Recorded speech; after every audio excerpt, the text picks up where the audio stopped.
have no shame. Welcome to the Hopefulist with me, Wendy McClure. This is where we turn those nasty, negative thoughts into positive and work toward a happy, fulfilled life. Now, let's get started. Hello and welcome to a brand new week. Thank you for being here. I appreciate you and am happy to have you along for the ride. Starting with the quote of the day, one of the best ways to reprogram your mindset, affirmations. Pay attention to what falls out of your mouth and what pops into your mind during meditation. And if it's negative, rewrite it with new words and thoughts that transmit positive feeling, and say those new words over and over and over again. This is how you reprogram your mind. And it doesn't have to just be during meditation. It can be all throughout the day. You notice that you're saying negative, not so great things about yourself. Flip that script, because that is the whole point of today's episode. Stop shaming yourself. And we've been talking about persistence, and it feels like sometimes no matter what you do, you just can't stay committed to those goals. Am I right? Especially when it comes to health and fitness. Now, I am constantly putting demands on myself. When I will eat, how much I will eat, how often I will work out, etc. Sometimes it works, sometimes it does not. This is when persistence comes in. You know, the old saying about insanity is when you do the same thing over and over, but expecting a different result. Now, this is what a lot of us do. We think that this is the time we'll stick to it. This time, I will do whatever it is I need to do to make it work. Have you been there? I know I have, time and time again. I believe I have a workable plan for my health and fitness goals. I can often stick to the plan I have. I will follow along with my eating plan. I will do the workouts, but then sometimes I just fall off the wagon. Like last week was a bad week. You know, my husband had taken a couple of days off.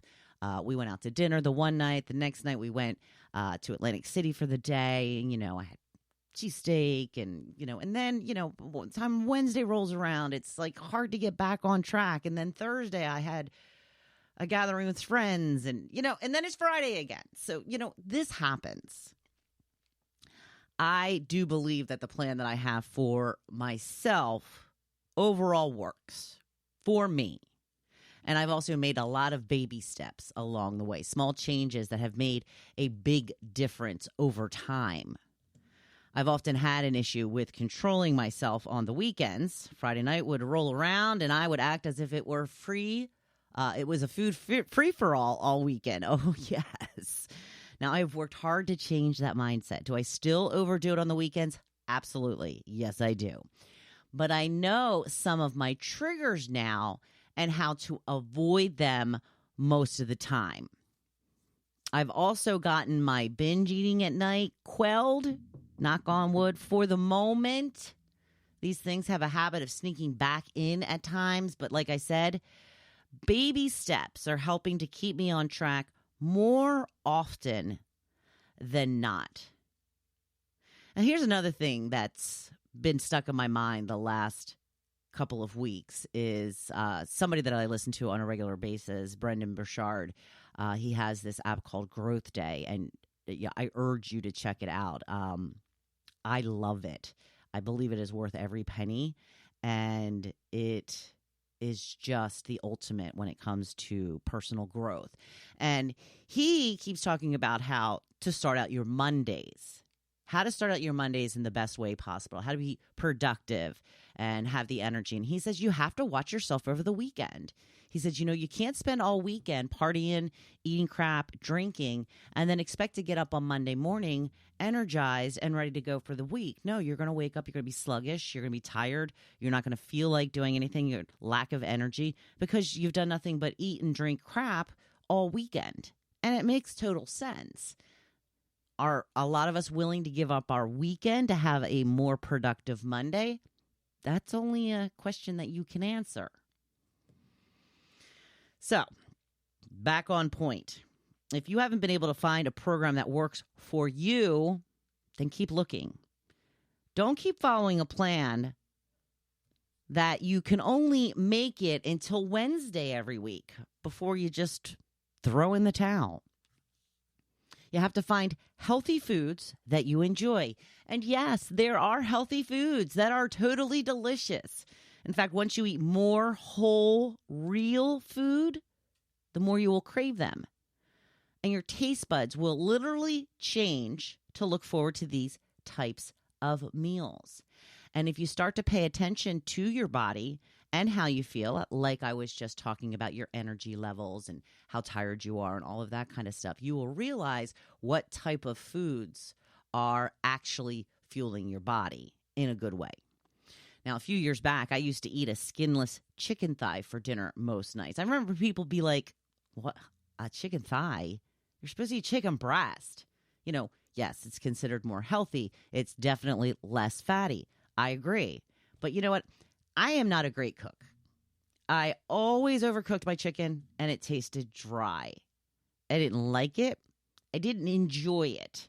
So I decided to go with a little more fatty option to satisfy my cravings because I didn't overcook that because there was more fat in it. It was harder for me to ruin it. So I typically didn't ruin it. Now, it's not as healthy as a breast, but it's way better than a cheeseburger, which is what I would have likely ended up having after a couple of days of not feeling satisfied with my dinner. So do you see what I'm saying? You don't have to be, stringent in the fact that you can only eat chicken and broccoli every night. I mean, I was still eating chicken and broccoli every night, but it was chicken that I enjoyed. So find something that works for you, something that won't have you throwing in the towel come midweek. Now, I tell you all of this to demonstrate how I still think my plan works for me. But if I continue to fail week after week, it's inevitable. I have to change up that plan.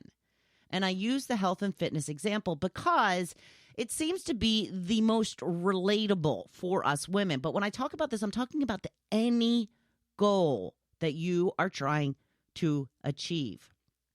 And here's the kicker. Even if you haven't been able to stick to a plan, any plan, do not beat yourself up.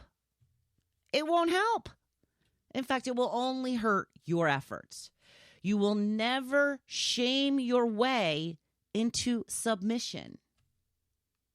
And if you're really honest with yourself, you've probably tried for most of your life. And you already know inside somewhere that it just doesn't work. If you can't follow a plan, that is because you have the wrong plan. There isn't something wrong with you.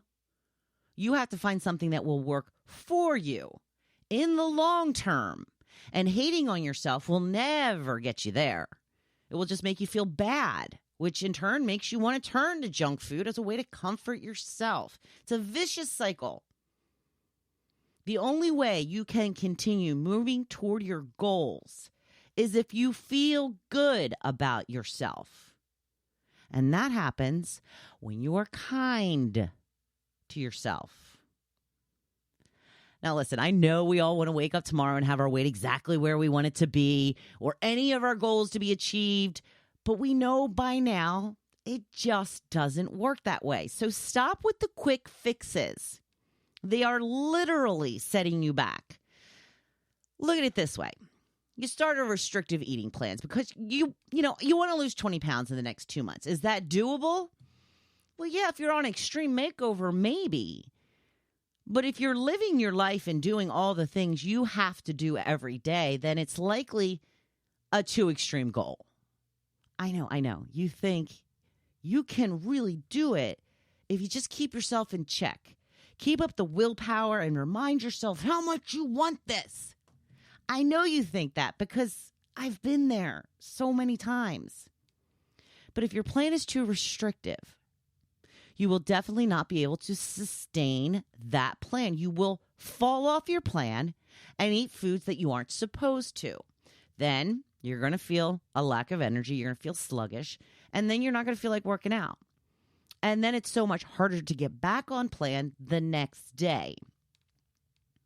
So you do this for 3 weeks in a row. And you find the plan really wasn't one for you. You haven't lost a pound. In fact, you may have even put on a pound or two. But here's the thing. If you just set realistic expectations, you would probably be 5 pounds down after 3 weeks. And isn't that the better option? Because we all know when you lose weight really fast, it tends to come back on really fast. So don't rush things you want to last forever. You want to have a healthy relationship with food, and you want to eat in a way that fuels your body so you have energy to do all that you want to do. And this is when the small steps are better. Making choices that will become habit is the way to go.